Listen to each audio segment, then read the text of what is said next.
రామ్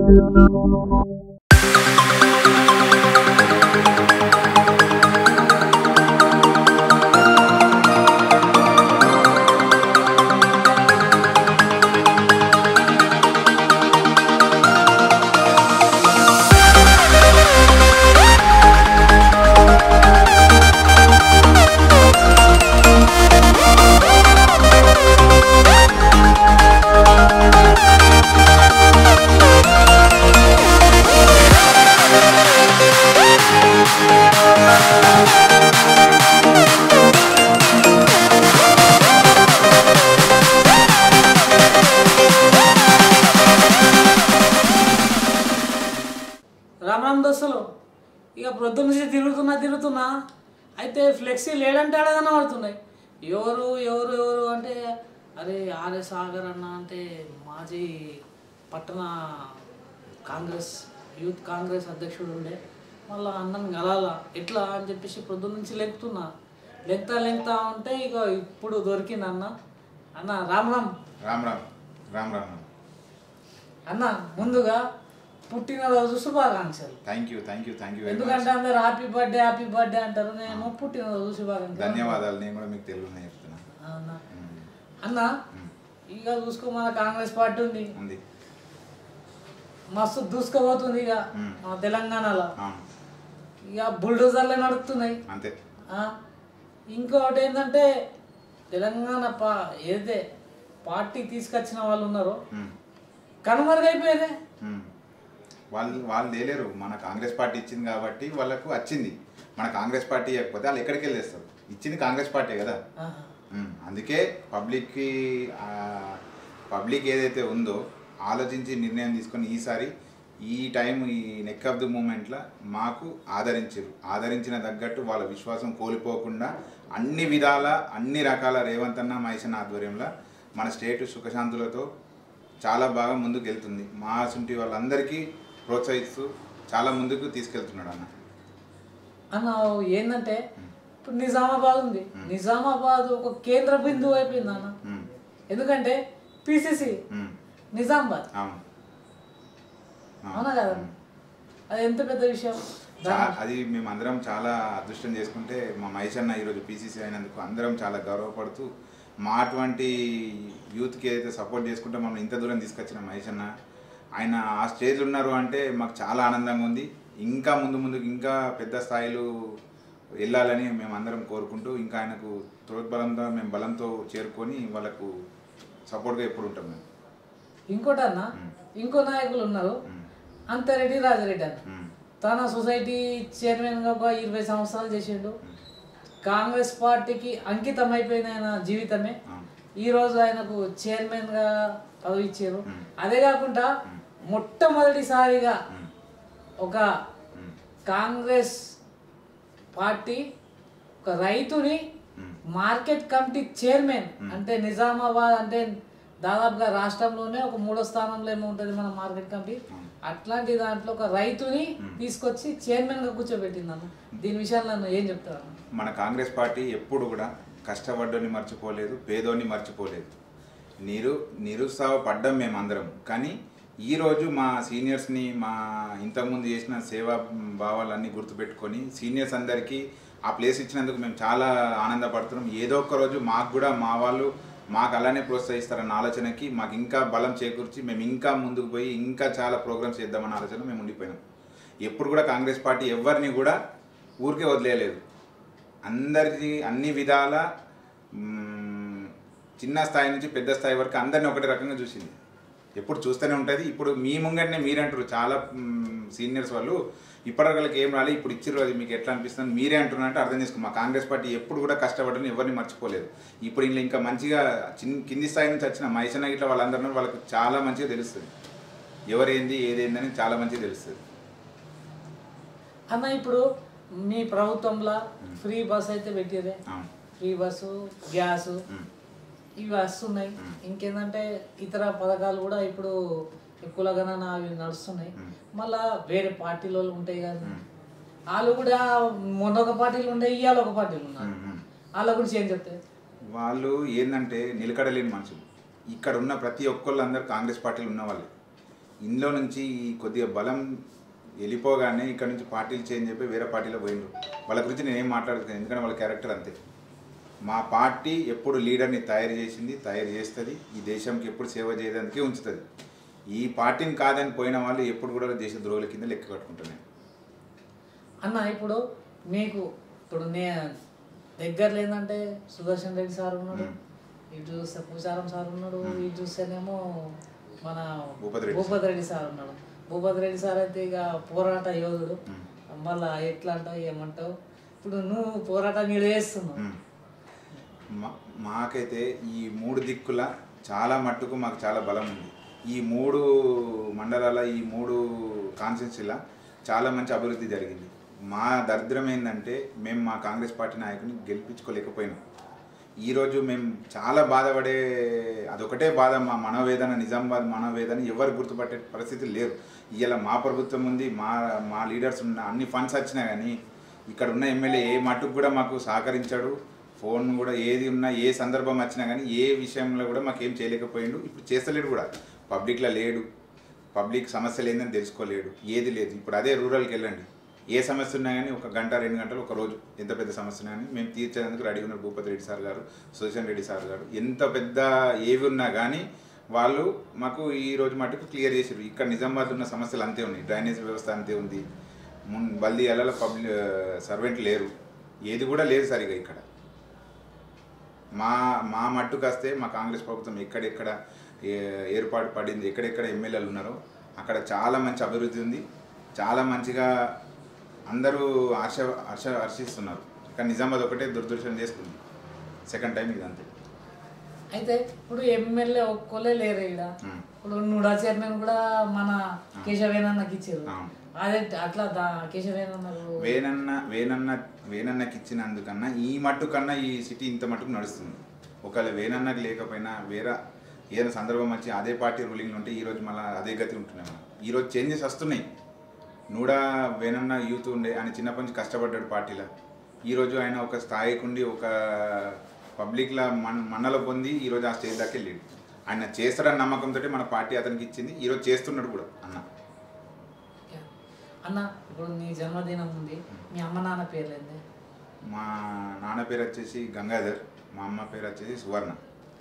అంటే మీ స్థిరం ఇక్కడనే, స్థిర నివాసం ఇక్కడనే నిజామాబాద్. ఇక్కడనే. ఇప్పుడు అంటే మీరు ఎక్కడి వరకు స్టడీ చేశారు? నేను డిగ్రీ వరకు చేసిన. డిగ్రీ వరకు అంటే రాజకీయాలలో ఎప్పుడు వచ్చారు? రాజకీయాలు వచ్చేసి 12 years అవుతుంది. 12 years.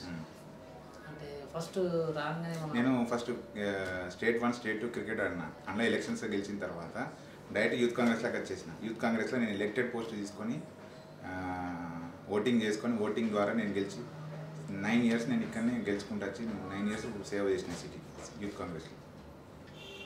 అన్న ఇప్పుడు వచ్చేటి కార్పొరేషన్ ఎలక్షన్స్ ఉన్నాయి, మళ్ళీ దాంట్లో ఎట్లా ప్రభావితం ఎట్లుంటుంది? ఏం లేదు, ఈయనకి క్లియర్గా అర్థమవుతుంది. చాలా టైంలో అన్ని పార్టీలకు అవకాశాలు ఇచ్చారు. ఈ మా కాంగ్రెస్ పార్టీకి ఈసారి అవకాశం ఇచ్చి స్టేట్లో ఒక విధమైన రాజకీయ లక్ష్యంతో ముందుకెళ్తున్నాం గెలుపుతోటి. అలానే ఇప్పుడు నిజామాబాద్లో కూడా అందరికీ కనువిప్పు అయింది. ఎక్కడ పరిస్థితులు అక్కడ అనేది మారది, మా కాంగ్రెస్ వస్తేనే మంచిగా ఉంటుంది అన్న ఆలోచన అందరికీ వచ్చింది. సో ఆ విధంగా అందరూ కూడా 99% కాంగ్రెస్ పార్టీ ఉండిపోతుంది ఇక్కడ. అంటే కైవసం ఖచ్చితంగా 100% ఉంటుంది, దీనికి ఏం తిరుగులేదు. ఎందుకంటే అందరు చేసి ఇప్పుడు మా గల్లీన బీజేపీ కార్పొరేటర్ ఉన్నాడు. ఇక్కడ గెలిచినాక 1 month ఉన్నాడు మా గల్లీకి, తర్వాత వెకెట్ చేసి వెళ్ళిపోయింది. లేరు ఇప్పుడు, ఎవరైనా అడుగుదామని ఎవరు లేరు. అన్ని అవకాశాలు అన్నీ చూసిర్రు. ప్రతి డివిజన్లో అదే, ఎక్కడెక్కడ బీజేపీ గెలిచినా ఎక్కడెక్కడ టీఆర్ఎస్ గెలిచినా వాళ్ళ పరిస్థితులు వాళ్ళకే తెలుసు. ఇప్పుడు ఒక ఛాన్స్ మాకు ఇచ్చిన తర్వాత రాష్ట్రంలో ఎన్నో చేంజెస్ వచ్చినాయి. ఈ టైం కూడా మా నిజామాబాద్లో మేయర్ ఛాన్స్ మాదే, 100% మేమే గెలుస్తాం అన్న. అంటే మీరు పోటీ చేసే అవకాశాలు ఉంటాయా? రిజర్వేషన్ బట్టి మీ అందరి ఆశీర్వాదాలు నాతో ఉంటే 100% చేస్తాం అన్న. మళ్ళీ ఇప్పుడు 6 గ్యారంటీలు ఉన్నాయి కదా, 6 గ్యారంటీలలో ఎన్ని గ్యారంటీలు ఉన్నాయి? 6 గ్యారంటీల ఫస్ట్ ఎలక్ట్రిసిటీ ఫ్రీ చేసినాం, గ్యాస్ చేసినాము, అలాగే రైతు రుణమాఫీ చేసినాము, బస్సు ఫ్రీ చేసినాము. ఇంకా మేము ఏవైతే చెప్పినామో అవిటికంటే ఎక్కువనే చేస్తున్నాం. ఈ రాష్ట్రంని ఇంతకుముందు గత ప్రభుత్వం అప్పుల రాష్ట్రం లెక్క మార్చిపోయింది. దీన్ని సవరిస్తూ మేము అన్న స్కీమ్స్ ఏవైతే ఉన్నాయో మాట తప్పకుండా మడమ తిప్పకుండా కాంగ్రెస్ పార్టీ ఎప్పుడు కూడా చేసింది. మేము ఏవేవైతే చెప్పినామో 100% చేస్తాం. ఇవి కూడా ఒక్కొక్కటి ఇంకా 2-3 ఉన్నాయి, అవి కూడా చేసేస్తాం. అంతకు మించే చేస్తాం కానీ అంతకు తక్కువ మాత్రం చేయలేము. అన్న ఇప్పుడు ఈ బ్రిడ్జిలు అవి నిర్మాణం అవుతున్నాయి చూడు, అవి ఎప్పుడు శాంక్షన్ అయినాయి, ఎప్పుడు నిర్మాణం అవుతున్నాయి? శాంక్షన్ అయ్యి చాలా రోజులైంది. ఈ మన అరవింద్ సార్ వచ్చిండ్రు, ఇనాగ్రేషన్ చేయించారు, అన్నీ చేసారు, కానీ నిర్లక్ష్యం చాలా ఉంది. ఇప్పుడు మన దగ్గర ఇక్కడ సైడ్ అక్కడ సైడ్ రోడ్ బంద్ అయింది. ఇప్పుడు ఇక్కడ ఆర్మూర్ పోయే రోడ్ బంద్ ఉంది. 1 మంత్ అయింది. 1 మంత్ అంటే పొద్దున్న టీచర్స్ స్కూల్కి వెళ్ళాలి, మెట్పల్లి కొరట్లకి వెళ్ళాలి. వాళ్ళు వెళ్ళాలంటే పొద్దున 4కి వెళ్తున్నారు, ఎందుకంటే 1 అవర్ లేట్ అవుతుంది, తిప్పిపోతున్నాయి. సరే పోనీ అది కాకపోయినా తొందరగానే చేసుకున్నాలంటే అది కాబట్టి దాదాపు లాస్ట్ 4-5 ఇయర్స్ నుంచి పెండింగ్ వర్కే ఉంది, పెండింగ్ నడుస్తూనే ఉంది. తొందర చేస్తున్నాం ఎక్కడ పనులు అయితే అక్కడనే ఉండిపోయినాయి. ఫండ్స్ ఉన్నాయా లేవా అరవింద్ సార్ ఏం చేస్తున్నారో తెలియదు, కానీ మా నిజామాబాద్కి ఎంట్రన్స్కే అదొక దరిద్రం లెక్క అయిపోయింది. మాకు ఒక్క ట్రైన్ వస్తే గంట నడిచి వెయిట్ చేయాల్సి వస్తుంది అక్కడ. మీరు ఇప్పటికన్నా కళ్ళు తెరిచి మన నిజామాబాద్ వాళ్ళు ఏది నిజం ఏది అబద్ధమని మనం తెలుసుకుంటే చాలా సంతోషపడతాం. మాసుంటి యువకులందరికీ కూడా రాష్ట్రంలో చాలా బలం పెరుగుతుంది. మీ అందరి ఆశీర్వాదం మా కాంగ్రెస్ పార్టీకి ఎప్పుడు కూడా ఉండాలి. అంటే ఇప్పుడు ఇందిరమ్మ గృహాల గురించి అందరు వెయిట్ చేస్తుంది, అది కూడా తొందరగా అవుతుంది అంట. 100% నేను చెప్తున్నా కదా, రాష్ట్రం అప్పుల కుప్పులు అయ్యేసరికి కొద్దిగా టైం పడుతుంది. దాని నుంచి అన్న కంపల్సరీ చేస్తాడు. ఏ మాట అయితే ఇచ్చిండో రేవంత్ అన్న మహేష్ అన్న 100% ఇచ్చిన మాట మాత్రం తప్పరు. తప్పేది ఉంటే ఫస్ట్ అన్న వాళ్ళే అంత దూరం రాకపోతుంది. వాళ్ళు తప్పలేరు కాబట్టి గెలుచుకుంటే ఇందాక వచ్చిండు. మేము ఏ మాట అయితే కాంగ్రెస్ పార్టీ ఇచ్చిందో అది ఎప్పుడు కూడా తప్పలేదు. మేము మీ మనసులు కూడా మేము కంపల్సరీ గెలుచుకుంటాం. మేము మాట తప్పం. కాంగ్రెస్ పార్టీ అనేది ఎప్పుడు కూడా మాట ఇచ్చింది, మాట తప్పలేదు, తప్పదు కూడా. అంటే సోనియమ్మకు ఇంకోసారి ఒక ధన్యవాదాలు చెప్తారా? ఎందుకంటే వచ్చేది డిసెంబర్ 9కి అమ్మ బర్త్డే. 100% సోనియా గాంధీ గారి కృతజ్ఞతతోటి ఈరోజు తెలంగాణ రాష్ట్రం ఏర్పడింది. ఆమె రుణం ఈ ప్రజలు ఏం చేసినా మేమైతే తీర్చుకోలేము. తెలంగాణ ప్రజలు మేము మేడం గారికి ఎంత చెప్పినా తక్కని మేడం గారి గురించి. ఆమె ఈ నిండు 100 ఏళ్ళు ఆయురారోగ్యాలతో ఉండాలని మేము కోరుకుంటున్నాం. లాస్ట్కి మన పట్టణ ప్రజలకు ఇచ్చే సందేశం ఏంటి? పట్టణ ప్రజలకు ఇచ్చేది ఏంటంటే మనం పడే కష్టాలు ఇంకొకసారి పడకుండా ఆలోచించి నిర్ణయం తీసుకొని మన ఓటు మన బలం మన ఎదుగుదల అనుకొని మనం ఓటు వేయాలి. మన కాంగ్రెస్ పార్టీ ఎటువంటిదో మీకు అందరికీ చాలా తెలుసు. ఈరోజు మనం టీఆర్ఎస్కి ఇచ్చిన అవకాశం, బీజేపీకి ఇచ్చిన అవకాశం, వాళ్ళు ఏం చేసిరో మీ ముంగట్నే ఉంది. మనం గెలిచిన దగ్గర ఏం జరిగిందో అది మీ ముంగట్నే ఉంది. గెలని దగ్గర ఎట్లుంది, గెలిచిన దగ్గర ఎట్లుంది. మీకు ఇక్కడ గెలినంత మాత్రం మేము ఏ స్కీమ్స్ ఆపలేము. మాట ఇచ్చినాం, మాట బట్టి మేము చేసేస్తున్నాం. 100% మేము పబ్లిక్, నిజామాబాద్ పబ్లిక్ మాత్రం ఒక్కటి చెప్పగలుగుతున్నాం, చెప్తున్నా, విజ్ఞప్తి చేసుకుంటున్నాం. దయచేసి మీ ఓటు మా భవిష్యత్తుతో ఆలోచించుకొని మీరు మా కాంగ్రెస్ పార్టీకి ఎప్పుడు చేదోడు వాదోడు ఉండాలని కోరుకుంటున్నాను. నా పేరు ఆర్ఏ సాగర్. నేను మాజీ city youth Congress president, 9 years చేసింది. అన్న ఇప్పుడు డబుల్ బెడ్రూమ్ అన్నావు, డబుల్ బెడ్రూమ్ రాలే, జగలు ఇస్తా అన్నారు, జగలు ఇవ్వలే, జగలు ఉన్న వాళ్ళకు లోన్లు ఇస్తా అన్నారు, లోన్లు ఇవ్వలే. అంటే గత ప్రభుత్వం, మీ ప్రభుత్వం అంటే గతంలో ఏమన్నా చేసిందా? ఏమన్నా ప్లాట్లు బిల్లు ఏమన్నా ఇచ్చిందా? ఇక్కడ ఇప్పుడు మన నిజామాబాద్ అర్బన్లో చూసుకుంటే నాగరం ఏదైతే ఉందో, నాగరంలో పోయి ఎవరికి అడిగినా కానీ ఎక్కడి నుంచి వచ్చే మీ ప్లేసెస్ అంటే వాళ్ళే చెప్తారు. మేము చెప్పే అవసరం లేదు, మాది మేము చెప్పుకోలేదు. ఇందిరమ్మ ఇల్లులు ఇచ్చింది, ఆ పేర్లోనే ఇందిరమ్మ ఉంది. ఏ ప్రభుత్వం ఇచ్చింది, ఏది ఇచ్చింది అనేది నేను వాళ్ళ విజ్ఞతగా వదిలేస్తున్నా. గత ప్రభుత్వం నేను డబుల్ బెడ్రూమ్ ఇస్తున్నా, ప్లేస్ ఇస్తున్నా, ఇల్లుకు లోన్ ఇస్తున్నా అనేది ఇప్పటివరకు ఇంతవరకు గడిచిన కాలాలల్లా మా ప్రభుత్వం వచ్చిన తర్వాత మళ్ళీ మేమే దానికి అన్ని రెక్టిఫై చేసుకుంటున్నాం. ఏది ఉంది ఏది లేదని రెక్టిఫై చేసుకున్నాం. ఆ ప్రభుత్వం ఏది చేయలేదు. ఆడంబరంగా 2-3 గోడలు కట్టేసి కలర్ వేసేసి ఇదే డబుల్ బెడ్రూమ్ అని చెప్పింటూ దాన్ని ఇప్పటికి ఫైనలైజ్ చేయలేదు. మా అన్న కష్టపడుతున్నాడు. నిరుపేదలకు కంపల్సరీ ఇల్లు ఇవ్వడానికి ఖచ్చితంగా బలం చేకూరుస్తాం. మేము అన్నతోటి ఉండి ఏది ఉన్నా నిరుపేదకు పోయేటట్టే మేము చూసుకుంటాం. కొంతమంది కబ్జా ఏదైతే మీరు అప్పట్లో ఇచ్చిన కబ్జా కూడా గురైనాయి, అట్లా చాలా మంది బాధపడుతుంది. ఇప్పుడు ఆ కబ్జా అనేది ఈ గత ప్రభుత్వం ఉన్న ప్రతి లీడర్లు చేస్తూ ఉన్నారు. ఇంకా రేవంత్ అన్న అదే టాలరేట్ చేయలేడు, మహేష్ అన్న కూడా ఊరుకోలేడు. దాని గురించి ప్రత్యేకంగా ఆరా తీస్తున్నారు. ఎక్కడ జరిగింది, ఏ మిస్టేక్ జరిగింది, ప్రతిదీ చూస్తున్నారు అన్నవాళ్ళు. సరైన టైం చూసుకొని వాళ్ళే ఏం చేద్దో నిర్ణయం తీసుకొని ఖచ్చితంగా ఎవరికైతే పట్టా ఇచ్చిందో కాంగ్రెస్ పార్టీ ఇందిరా మిల్లు వాళ్ళకు లబ్ధి చెందేటట్టు మాత్రం చేస్తాం. ఎవరు కబ్జా చేసినా ఏది చేసినా రేవంత్ అన్న కానీ మహేష్ అన్న కానీ ఎప్పుడు కూడా ఊరుకోరు కూడా. విన్నాం కదా అన్నతోని, నిజామాబాద్ మేయర్ స్థానం ఖచ్చితంగా కైవసం చేసుకుంటాం.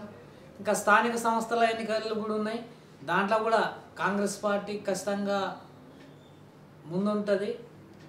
ఇంకోటి ఖచ్చితంగా మీరు గుర్తుంచుకోవాలా, పథకాల గురించి ఖచ్చితంగా కాంగ్రెస్ ప్రభుత్వం ఇచ్చిన ఏదైతే గతంలో ఇచ్చిన ఇంటి స్థలాలు కానీ ఏవైతే ప్రభుత్వ పథకాలు ఉన్నాయో రేషన్ కార్డు కానీ ఏమన్నా సరే అప్పట్లో కాంగ్రెస్ పార్టీ ఇచ్చిందని చెప్పేసి అన్న చెప్పిండు. అదేవిధంగా రేవంత్ అన్న కూడా మొత్తం దీని మీద సర్చింగ్ చేసుకుంటా ముందుకెళ్తుందంట. అందరికీ ఒకటి క్లియర్ చేసుకుంటా పోతాడంట. మళ్ళా అన్నను ఒకసారి జన్మదిన శుభాకాంక్షలు చెప్పుకుంటూ చూస్తూనే ఉండండి చక్కటి.